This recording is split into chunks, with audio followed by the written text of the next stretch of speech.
RTO గారిని చాలా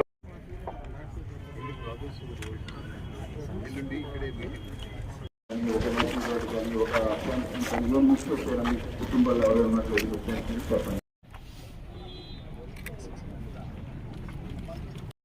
RTO గారు మాట్లాడతారు. మరియు ఈరోజు మనము చివరి రోజు చేస్తున్నాం సార్.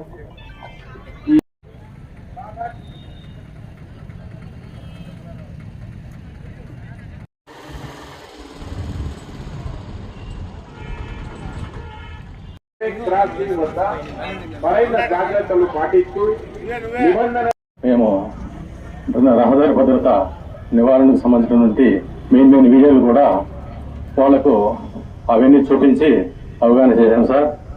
ఈ సమావేశానికి ఇచ్చినటువంటి మన ఎమ్మెల్యే సార్కి, అట్లాగే మన ఆర్టీఓ సార్ గారికి, మిగతా ముఖ్యులందరూ కూడా నా యొక్క నమస్కారం తెలియజేసుకుంటూ, అలాగే ఈ సమావేశం మీ అందరూ కూడా డ్రైవర్లకు, షోరూమ్ వాహన యజమానులకు, సిబ్బందికి, మీడియా మిత్రులందరూ కూడా నేను ఒక్కసారి నమస్కారం తెలియజేసుకుంటూ, ఇప్పుడు మన సార్ వారిని, ఎమ్మెల్యే సార్ వారిని మాట్లాడవలసిందిగా వస్తున్నాను.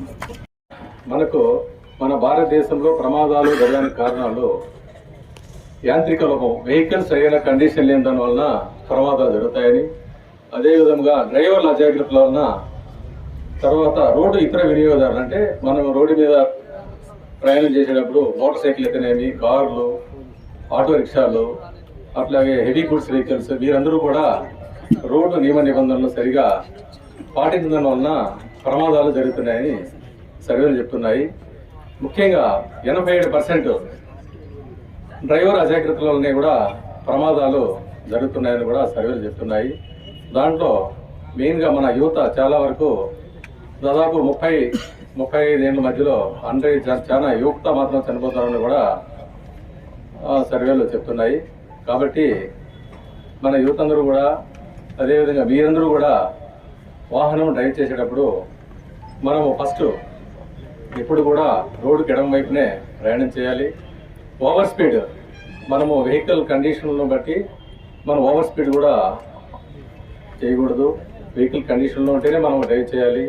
అదేవిధంగా మనకు డ్రైవింగ్ లైసెన్స్, ఫర్ ఎగ్జాంపుల్ మనము మోటార్ సైకిల్ తోలేటప్పుడు మోటార్ సైకిల్ లైసెన్సే ఉండాలి, ఆటో రిక్షా తోలేటప్పుడు ఆటో రిక్షా లైసెన్సు, ఎల్ఎంబి తోలేటప్పుడు ఎల్ఎంబి, హెవీ తోలేటప్పుడు హెవీ లైసెన్స్ అన్నీ కూడా తీసుకొని మనం వెహికల్ డ్రైవ్ చేస్తే ఏదైనా అనుకోకుండా మనం ప్రమాదం జరిగినప్పుడు ఆ లైసెన్సే మనం రక్షిస్తుంది. మరియు మనము ఎక్కువ తీసుకోవటము 10 ఏళ్ళు 15 ఏళ్ళు అయిపోయి డ్రైవింగ్ లైసెన్స్ ఎక్స్పైర్ అయిపోతుంది. ఫస్ట్లో ఇష్యూ చేసేటప్పుడు మనము ఏజ్ ప్రకారం 20 years ఇస్తాము, లేదు ఏజ్ ప్రకారము 15 ఏళ్ళు, డేట్ ఆఫ్ ఇష్యూ నుంచి 20 ఏళ్ళు, లేదంటే ఏజ్ ప్రకారం 50 ఏళ్ళు ఇస్తాము. దాంట్లో ఏది ముందుకు ఎక్స్పైర్ అయిపోతుందో ఆ డేట్కి మనము రెన్యూవల్ చెక్ చేసుకోవాలి. మీరు ఇమీడియట్గా అయిపోతానే రెన్యూవల్ చేసుకోవాల్సిందిగా కోరుతున్నాను. ఎట్టి పరిస్థితుల్లో కూడా వ్యాలిడ్ లైసెన్స్ డ్రైవ్ చేయండి. ప్రయాణం చేసేటప్పుడు, వెహికల్ డ్రైవ్ చేసేటప్పుడు కూడా తప్పనిసరిగా వెహికల్కి సంబంధించిన ఆర్సీ, ఇన్సూరెన్స్ కానీ, పొల్యూషను, వాటితో పాటు వాహనం ట్రాన్స్పోర్ట్ వెహికల్ అయితే తప్పనిసరిగా పర్మిట్, ఎఫ్సీ కూడా కలిగి ఉండవలసిందిగా, వీటి డాక్యుమెంట్స్ ఉంటేనే మీరు తప్పనిసరిగా దయచేసి వాహన రికార్డ్స్ అన్ని పెట్టుకున్నాకనే మీరు ప్రయాణించవలసిందిగా కోరుతున్నాను. మళ్ళీ ఈ రోడ్డు నియమ నిబంధనలు మామూలు నైట్లో మనము ప్రయాణం చేసేటప్పుడు రాత్రి వేళల్లో మీకు అందరికీ తెలిసిందే, హెవీ డ్రైవర్లు అందరూ ఉంటారు. కంపల్సరీగా డిమాండ్ టిప్పు కొట్టాలి. చేసిన తర్వాతనే మనం ప్రమాదం తగ్గించగలుగుతాము. అదేవిధంగా ఇరుకు రోడ్లు, ఇరుకు వంతెనలు ఉన్నప్పుడు కూడా చాలా ఓపికగా మనం ట్రాఫిక్ రూల్స్ను ఫాలో అవుతూ మనము ప్రయాణం చేసిన వల్ల రోడ్డు ప్రమాదాలు కూడా తగ్గించగలుగుతాము. ఎమ్మెల్యే సార్ పిఏ గారు ఫోన్ చేశారండి. సార్ ర్యాలీ ఇక్కడి నుంచి మన కాలేజీ గ్రౌండ్ నుంచి జీమన్ సర్కిల్ వరకు ర్యాలీ ఉంటుంది. మీరందరూ కూడా పార్టిసిపేట్ చేసి అక్కడి నుంచి జీమన్ సర్కిల్ నుంచి డిస్పాచ్ కావాల్సిందిగా కోరుతున్నాను.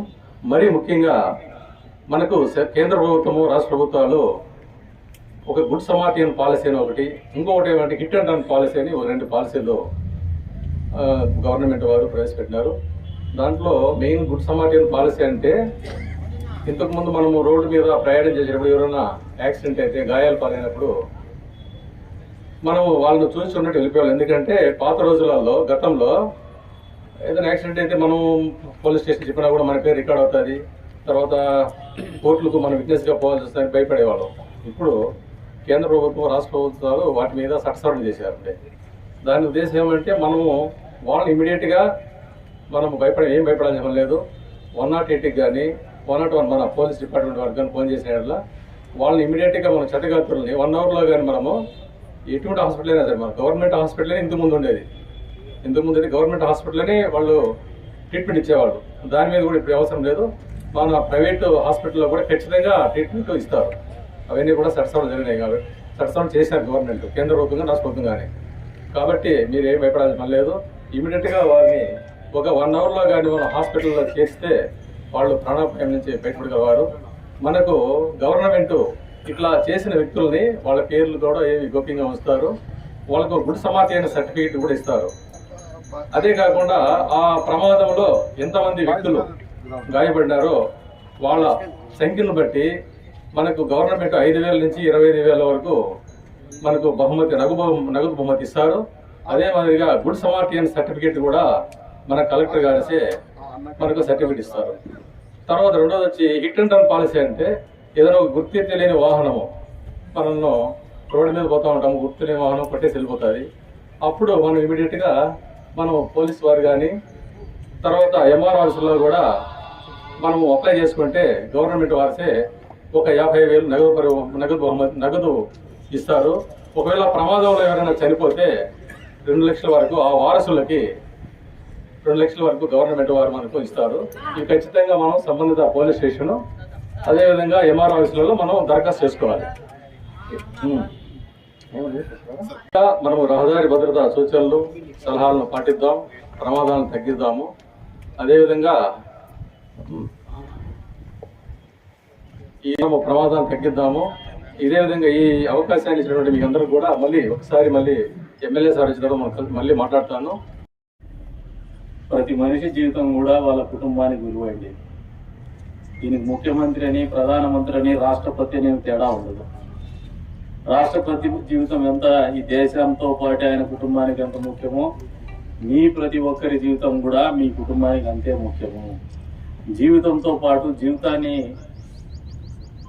నడిచేటువంటి విధానం, జీవితాన్ని అనుభవించేటువంటి విధానం, ఆరోగ్యంగా 2 కాళ్ళు 2 చేతులు 2 కాళ్ళు, ఆలోచన శక్తి ఇవన్నీ కూడా ఎక్కడ ఉండాల్సినటువంటి పరిస్థితులు అక్కడ ఉండి ఆరోగ్యంగా ముందుకు పోగలిగితే సత్ఫలితాలు ఇవ్వగలుగుతాం. ఆరోగ్యకరమైనటువంటి జీవితము, ఆరోగ్యకరమైనటువంటి సమాజాన్ని సృష్టించుకోగలుగుతాం. ప్రతి ఒక్కరు కూడా ఏమాడుతూ ఉంటాం. అందులో ఈ మధ్య ఫోన్లు వచ్చినాక ఇంకా ఫ్యాషన్ అయిపోయింది. ఒక పక్క ఇట్లా పెట్టుకొని పోతుంటారు. దీంతో యాక్సిడెంట్ అవుతుందో లేదో కానీ over a period of time మీకైతే స్పాండిలైటిస్ అయితే గ్యారెంటీ వస్తుంది. సో నవ్వుతాడు, మొన్నటి వరకు కాలు వేసుకుంటాను నేను.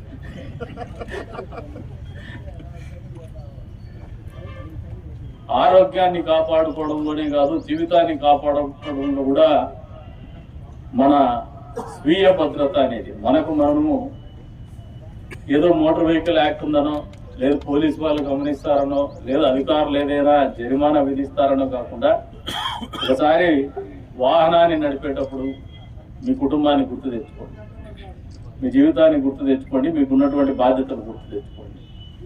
ఎప్పటికప్పుడు అప్రమత్తంగా ఉండడం అనేది ఒక విలక్షణమైనటువంటి వ్యక్తిత్వము. అది జీవితంలోనే కాదు, వాహన చోదకంలోగానే కాదు, ప్రతినిత్యం కూడా ఎప్పటికప్పుడు అసర్టివ్గా ఉండడం అనేది ఒక మనిషికి మంచి జాతికి ఉన్నటువంటి ఒక లక్షణం.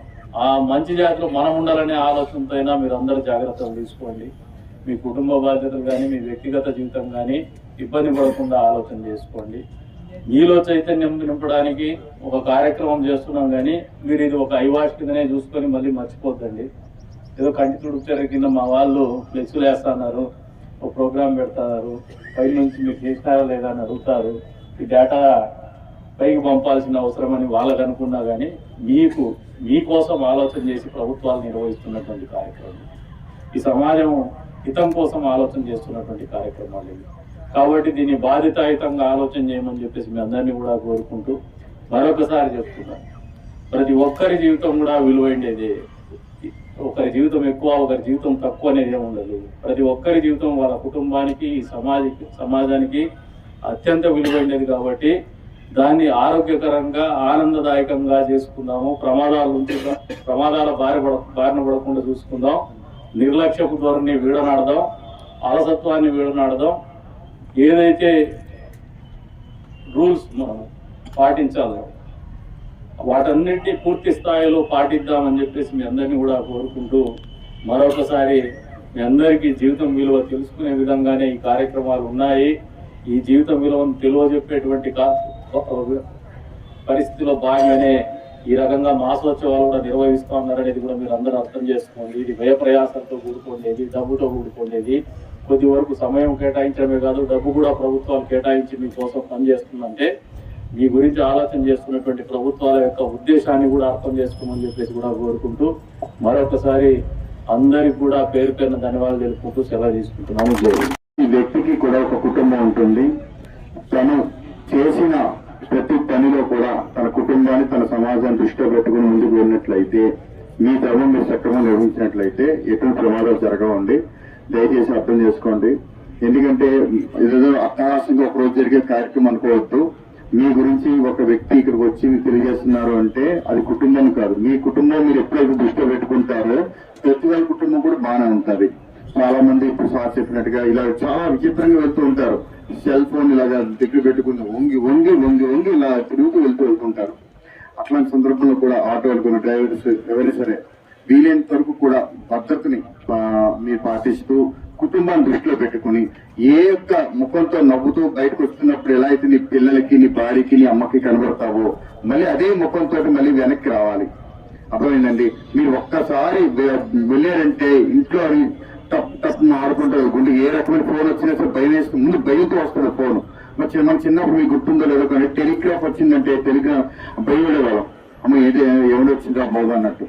సో రాత్రి 2 తర్వాత ఫోన్ వచ్చినా, ఒకవేళ ఒక కార్మికుడు ఇంటర్నెట్ ఫోన్ వచ్చినా సరే సంతోషంగా తీయగలరు. అలాగే చూసారా మనకి ఏదైనా ఒక ఆర్మీలో పనిచేసే ఒక ఫోన్ వచ్చింది అనుకోండి, ఎంత భయపడుతూ ఫోన్ లిఫ్ట్ చేస్తారు తెలుసండి.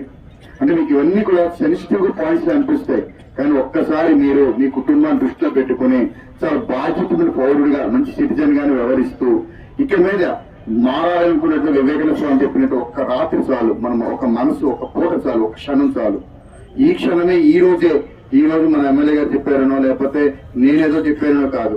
మీరు మీ యొక్క కుటుంబాన్ని, మీ యొక్క సమాజాన్ని మీ యొక్క దృష్టిలో ఉంచుకుని మీ పిల్లల గురించి అయినా మంచి భవిష్యత్తు అందించాలనే ఉద్దేశంతో మీరు ముందు అడుగు వేసి ఈ రోజు ఒక చక్కని నిర్ణయం తీసుకుంటారని ఉద్దేశపడుతుంది. ముఖ్యంగా మాదక ద్రవ్యాలు, మత్తు పదార్థాలు వాడి మాకు ఎట్టి వయసు వెహికల్ మీద వెళ్ళకండి.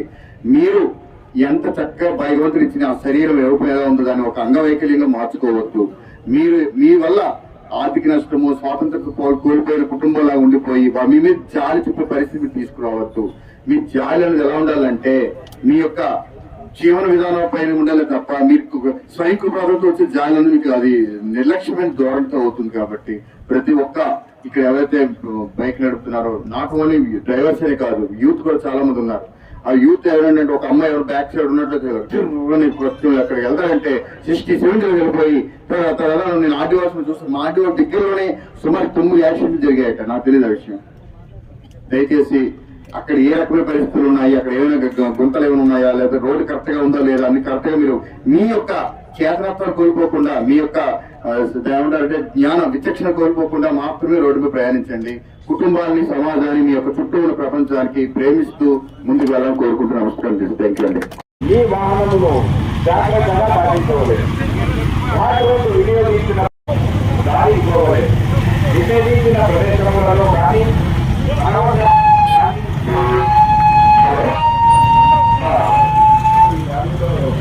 వెళ్ళేవాళ్ళు జాగ్రత్తలు మెయింటైన్ చేసుకుంటూ